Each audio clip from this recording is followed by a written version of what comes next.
It'll be one to go this time by. Coming to the green, buddy. Coming to the green. Let's go get him. Go, go, go. Dig, dig, dig. Go, go, go, go. Get your motor running. Head out on the highway.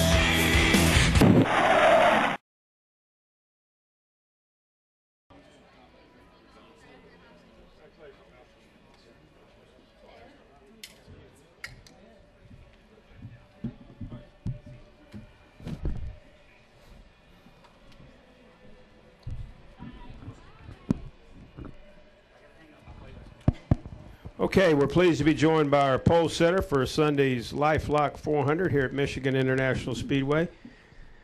Claiming his 8th career NASCAR Sprint Cup Series pole, his 2nd here at Michigan. He also sat on the pole last August, and that's Brian Vickers.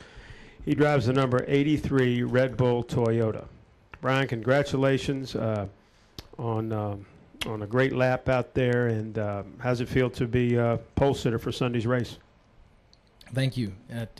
As always, it feels good to be the fastest driver in this series on any given day. I think it's a challenge, to say the least. I mean, this is one of the most, if not the most competitive racing series in the world. Definitely here in the U.S. It's from the drivers to the teams, top to bottom, and sitting on pole is no easy accomplishment. But the Red Bull guys did a great job. We had an unbelievable car from when we unloaded. Last year when we sat on the pole, I mean, literally lap 1, we just put a cover on it, so like, let's just don't even touch it because it was that great. Today we had a good car, but we did have to work on it. You know, we had to make a lot of adjustments through practice, but by the end of practice we were really happy with the car. And the final lap in practice, I told the guys before I even crossed the line, I said, you know, I can't ask anything else out of you. It's up to me. You're either gonna be on the pole or I'm gonna mess it up for you. But the car was great, so well, I'm glad I didn't mess up because I pretty much put it all on myself. I told them I couldn't ask anything else out of the car, but they gave me a great car. Start with questions, and we'll start with Claire B. Lang. Claire B. Lang, Sirius NASCAR Radio.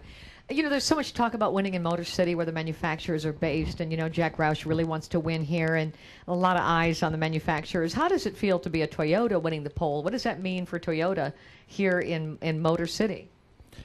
That's a great question. Probably better for Toyota.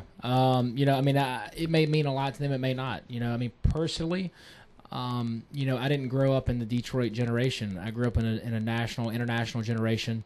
To me, I see, you know, multinational conglomerates that do business all around the world, and it's very difficult to distinguish where their headquarters really is.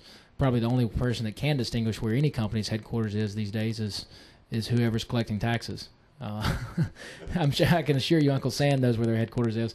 But, you know, I mean, Toyota is in a lot of eyes, and to me, what I've learned about them, they're as much of an American car company as anyone. I mean, they have been over the years, and the Toyota Camry is the only car in the sport right now that's built in the U.S.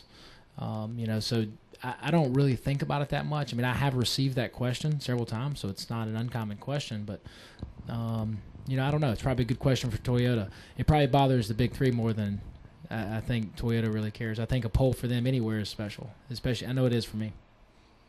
Go ahead, Reed.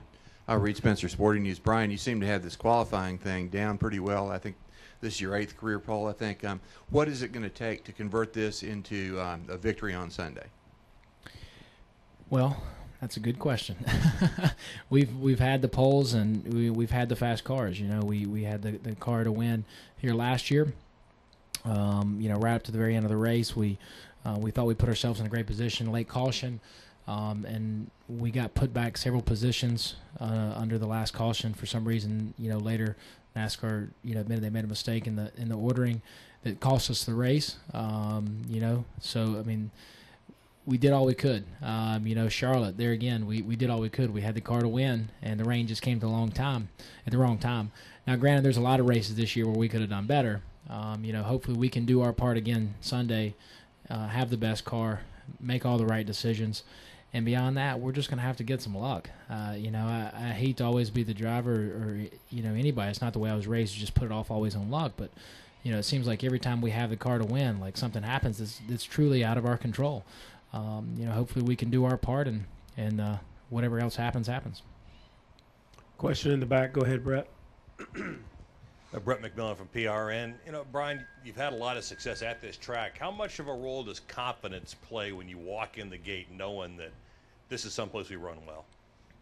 That's a great point. Confidence, I think, is important in anything you do. I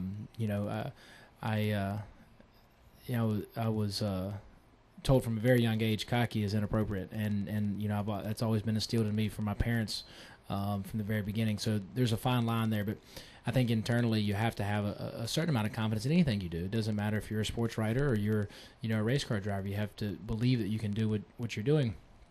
And it definitely helps when you go to a racetrack that and you feel like you have history there, you run well, but it takes more than that.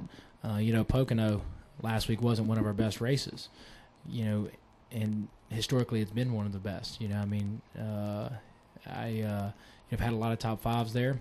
One of my best tracks on the circuit, and last week it wasn't. So just because it's been good in the past doesn't guarantee anything.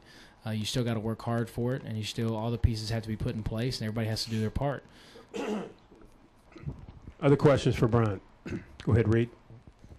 Brian, what was the deal in Times Square, and what was it like to make a pit stop in there the other day? I saw the photos, but didn't really know what was going on there.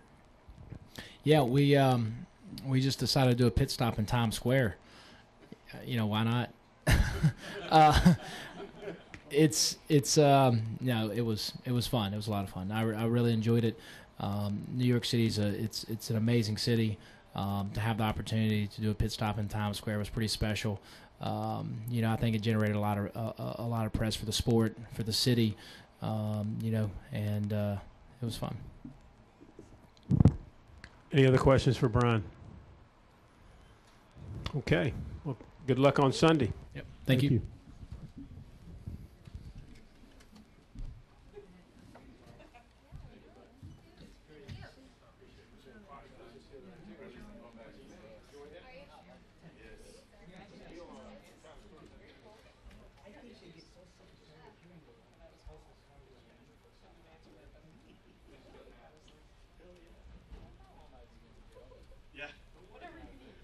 I'm not worried yet.